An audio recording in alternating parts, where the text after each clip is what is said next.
તો હેલો વિદ્યાર્થી મિત્રો, આશા રાખું છું કે તમે બધાય મજામાં જ હશો. ઓકે, તો હવે છે ને આપણે આપણું ચેપ્ટર જે હાલતું હતું ઉષ્માગતિશાસ્ત્ર એમાં આગળ વધીશું અને ઉષ્માગતિશાસ્ત્ર થર્મોડાયનેમિક્સ ચેપ્ટરનું આ એક ઇમ્પોર્ટન્ટ ટોપિક જેને આપણે ઉષ્માગતિશાસ્ત્રનો પ્રથમ નિયમ તો ઉષ્માગતિશાસ્ત્રના પ્રથમ નિયમની આપણે સૌથી પહેલા વ્યાખ્યા જોશું. વ્યાખ્યા શું છે?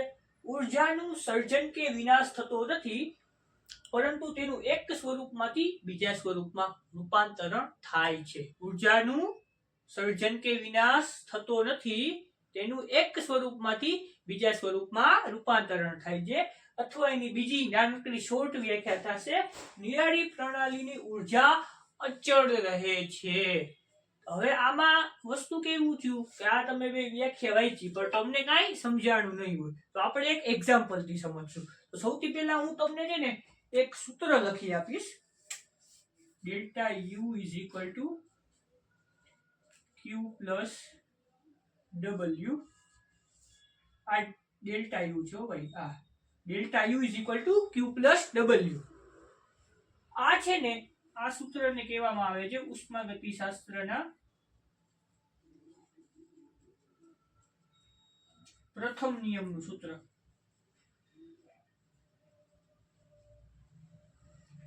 ઉષ્માગતિશાસ્ત્રના પ્રથમ નિયમનું સૂત્ર કહેવામાં આવે ને તો આ છે ને આ રહેશે, delta you is equal to Q plus W. તો હવે આમાં આપણને શું કીધું છે કે નિરાળી પ્રણાલીની ઊર્જા અચળ રહે છે. તો આપણે આ સૂત્ર ઉપરથી સાબિત કરશું. કેવી રીતે સાબિત કરશું? કે આ ભાઈ ડેલ્ટા યુ છે, બરોબર છે. હવે આ સૂત્ર આખું આપણે નિરાળી પ્રણાલી લઈ લેશું. પહેલા નિરાળી પ્રણાલી આપણે પ્રણાલીના ત્રણ અલગ અલગ પ્રકાર શીખ્યા હતા, બરોબર. પ્રણાલીના ત્રણ અલગ અલગ પ્રકાર આપણે શીખ્યા હતા. એમાં આપણે નિરાળી પ્રણાલી હતી, તો એમાં આપણને શું જાણવા મળતું નિરાળી પ્રણાલીમાં? કે ભાઈ કોઈ વસ્તુ છે, બરોબર છે, કે આપણે થર્મસ નું એક્ઝામ્પલ લીધું કે થર્મસ છે, બરોબર. એમાં ચા ભરી હોય તો એમાંથી છે ને ઉષ્માનું વહન ન થાય. ઉષ્મા એટલે ક્યુ નું વહન ન થાય, એટલે ક્યુ ની વેલ્યુ શું આપણે ધારવાની? 0 ધારવાની. કેમ કે ભાઈ થર્મસમાં ચા ભરેલી છે તો આ ગરમ ને ગરમ જ રહેવાની છે. ઓકે, એવી રીતે આના ઉપર કઈક વર્કે ન થાય, ડબલ્યુ. ઓકે, એટલે વર્કે 0 થઈ જાય. તો હવે આપણે આ બંનેની કિંમત છે ને ડેલ્ટા યુ ઉષ્માગતિશાસ્ત્રના પ્રથમ સૂત્રમાં મૂકશું નિરાળી પ્રણાલી માટે. તો આ 0, આ પ્લસ 0, તો ડેલ્ટા યુ ટોટલ શું થઈ જશે?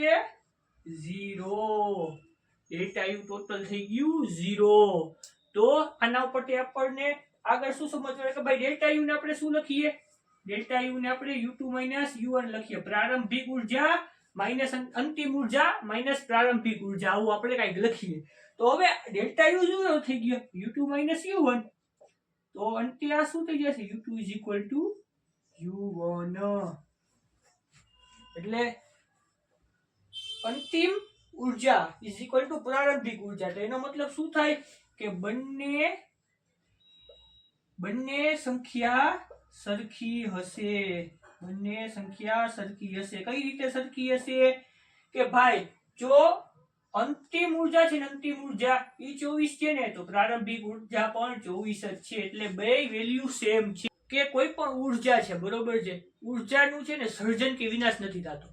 એ ખાલી એક સ્વરૂપમાંથી બીજા સ્વરૂપમાં ટ્રાન્સફર થાય. જેમ કે તમે કંઈક ફૂડ ખાશો, વેજીટેબલ્સ ખાશો, બરોબર છે.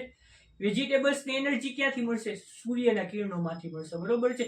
ત્યાંથી તમે વેજીટેબલ ખાશો તો તમને મળશે. ઓકે, એવી રીતે ઊર્જાનું જે એક સ્વરૂપમાંથી બીજા સ્વરૂપમાં ટ્રાન્સફર થાય છે, એનું કોઈ સર્જન કે વિનાશ નથી થતો.